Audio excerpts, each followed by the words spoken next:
Welcome back to the Real Estate Rat Pack Radio Show with Chris, Joe, and Rob. The crew is taking your calls, so dial in at 1-800-808-5548. And we are back. You know, this time she didn't catch any of us. That's right. I know, we're all staring at her this time. Staring at her like, when's she going to turn on the mics today? This showing that this is a subject that for Houstonians is ever present in our mind at this time of year. Just on break, someone came into the studio and said, "Hey, I heard you guys are going to talk about energy efficiency," and they had an energy efficiency question for the guys here. So this is definitely something that's present in our minds. It's not everybody gets the whole LEED certification and goes down that road. So I know when I saw that on y'all's page, y'all's website, I knew that had to be something that y'all were focused on and were aware of.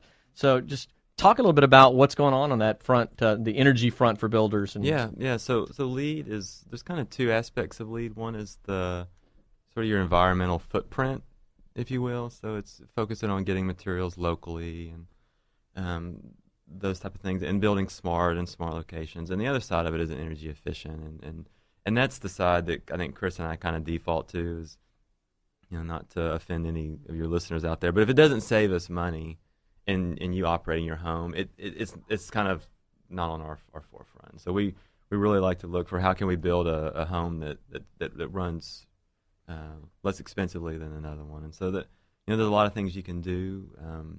Certainly for a new home, if you're not putting a radiant barrier in your attic, you're losing money. The lady who just walked in here, she said she had a hole underneath her door. That's the quickest way to lose some money, is to air condition your back porch. So I would start, if you're in an old home, I would start by going around and making sure your doors are fitting snugly, that you don't that your caulk on your windows isn't coming out. Recaulk that. That's a $5 tube of caulk could save you a lot of money. Yeah. And we had on our show, we had somebody from Reliant comes out and said that they will do an energy audit on your home. That is correct. At no charge, stuff like that. If you're being brought in to remodel, and say part of the criteria for remodeling was we want to make it more energy efficient, that's a great place to start. Yeah, and we do the same thing. So we'll do a house pressure test. So you hook a blower fan up and just chase leaks and just see where is air getting in the house or out of the house, depending on what time of the year it is. It's actually a code requirement for the city of Houston to get your finalists to pass your building pressure test and have so much air leakage that's basically captured within the building. Yeah, and Brian, and a LEED certification it's something you actually had to go have training to do. It is. It's a test that you take. Probably a 5 or 6 hour test, if I remember right. Wow. And then there's some continuing education to maintain that certification. I'm way too ADD for anything that long. Squirrel! Yes. Does somebody come out and certify on each home, or is that something that they come out and say, look, you've done it correctly and we're going to pass this house for LEEDs? Yes. And so if you want that done, then those are extra steps to take. If you just want our knowledge of how to build a nice energy efficient home, then that comes with it, no charge. But the getting your building certified is an extra step in the process. Yeah. Now there's a lot of certifications out there right now. There's green and there's Energy Star, and talk about the difference there as much as you can. I know you're primarily LEEDs. So I know the Energy Star is a big one, and that's through appliances and air conditioning units and that type of thing. It's getting hard not to buy an appliance or air conditioner that's Energy Star rated. So it's almost become a kind of an innocuous, everybody is. Right. It's special, just like everybody else. So that's not something that we really advertise. It's just something that we do. And the LEED is something that we really would like to see move further. As I said at the beginning, there's some things that just don't make sense financially. Solar panels are great, but you need to calculate what's your return on that. Like, are you going to be in a house for 20 years to get return on solar panels? And spray foam's another one. We get asked that a lot to do an open cell spray foam insulation instead of your typical bat, pink insulation in a wall, and filtering through all the noise that marketing data we'll is talk given. Briefly about that. What is the difference between the cost of the regular installation? It's probably 4 times as much. Oh my! And trying to figure out, okay, well, what is my return? When am I going to get a payback on that? If you take, the salespeople's thought on that, then it could be as little as 3 or 4 years. Just trying to do some math on my own, I think it's closer to 10 or 15. And so, are you going to be in your home long enough? Is a question we always ask to people who want that. Like, do you want to just put that money into your house now, or would you rather wait and see, are you really going to be there? 'Cause it is a better product, but it's a more and on a expensive resale product. standpoint, someone might give you some extra value in the fact that it was that. And we've talked about remodeling and using that spray foam. It's very difficult to remodel and use the spray. They actually have to expose all the studs to be able to do it correctly. Right. And it's not just the cost of the insulation that increases, but your air conditioning system needs to be a step up from sort of your standard. When you use spray foam, if you do it correctly, you insulate the attic rafters, not just the floor of, let's say, your second floor. You're changing your thermal envelope. You're basically having to air condition your attic as well, and that's also just added cost going into your. Well, and because of that, so your air conditioning unit, your furnace is now inside your conditioned space, where typically it's in your attic, which is unconditioned. So then you have to pay more to get a more efficient furnace. So all those costs are kind of hidden. So if you just take a spray foam salesman, he's going to tell you, oh, hey, here's the cost of spray foam, forgetting to add in all those other ancillary costs that add up to figuring out, is this really a wise and financial? the more efficient you make it, understand actually you may step down in tonnage, but you step up in CFM, cubic foot per minute that goes through the house, because it doesn't need as much, but you still have to keep that air circulating. And that's where I think some people have fallen down. They made them high efficiency, sealed it off, and all of a sudden it's like, what's that green fuzzy stuff growing in the ceiling?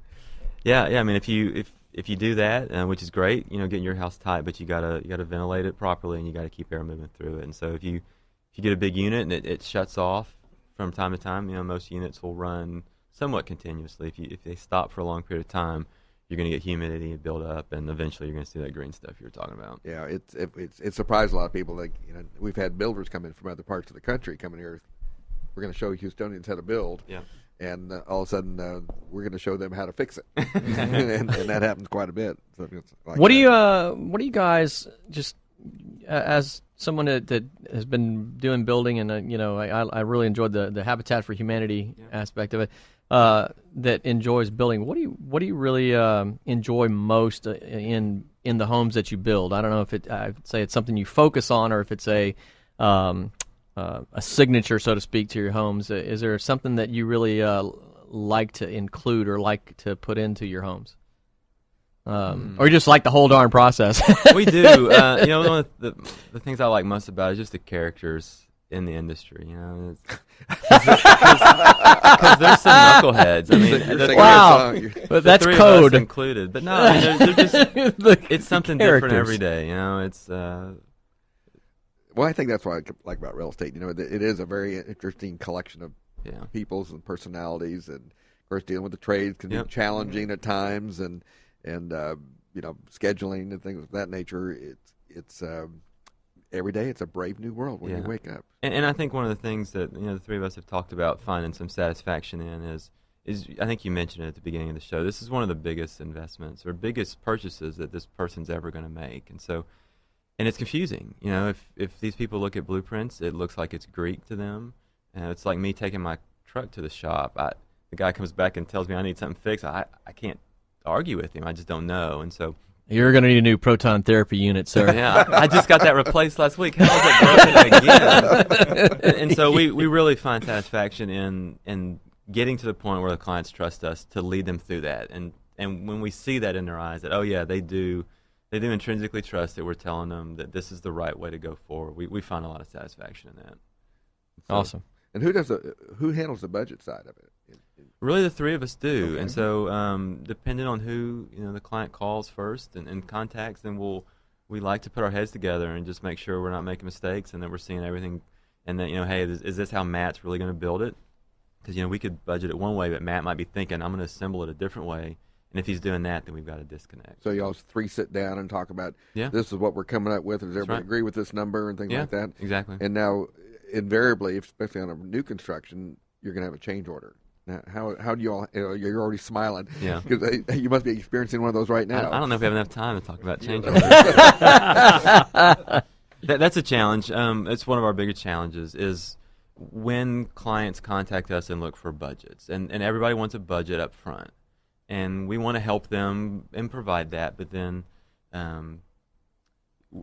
most owners don't want to take the time to figure out exactly what's in that budget and does that really align with what they want to build a house. Because they may say, hey, we want to build this house and we want wood floors. Okay, well, great, you want wood floors, but like you probably found out from redoing your house, do you want $4 a square foot wood floors, or do you want $15? $8 or $15? Yeah, and so there's a big difference. There is. You have engineered wood. You've got that 2 3/4 inch wood. I mean, there's a lot. And those are all questions that we need answered. I to simply give you an want the accurate- $4 wood floor with the Including $15 labor. look. Yeah, Yes. I've heard that before. You can too. go that. And I think that's a lot of truth. Is oftentimes you have to bring expectations and reality together Yeah. when you're talking about budgets Yeah. and things like that. And that's probably one of the toughest. You want that, but you can't have it. It is. It is. And the jobs have gone super great. The owners have known up front, here's my list of specifications that I want. And there's been some challenges on the ones that don't, because they want a budget, and So- they want it, like you said, they want it to look like the expensive stuff. and not be the expensive stuff. So kind of on that note, as a custom home builder, first of all, we want to make sure we have enough time to get a hold of you. Folks know how to get a hold of you. If you were telling somebody to prepare for building their home, is there some quick guide points that you could give Yeah, them? absolutely. I would tell them to get pictures. The more pictures they can find, the better. And so that Houzz is a great website, HOUZZ, I believe. That's Yeah, the one. get them off the web. Don't actually just try to enter people's homes. Yes. Yeah. And you can, an owner can create a portfolio of pictures that resonate with them, and the more of that stuff they can show us, the better. The more they can have figured out before they start contacting builders to get pricing, the better. Because you may want to get 3 or 4 prices, which is a great idea. But if they're not apples to apples, then they're not helping you out. Yeah. any. Are you- Well, you speaking work of with- contacts, how can we contact you, by the Sure. way? Yeah, so our website, I think you mentioned earlier, is 243builders.com. It's the number 2, the number 4, and the number 3. And don't change that order. Yes.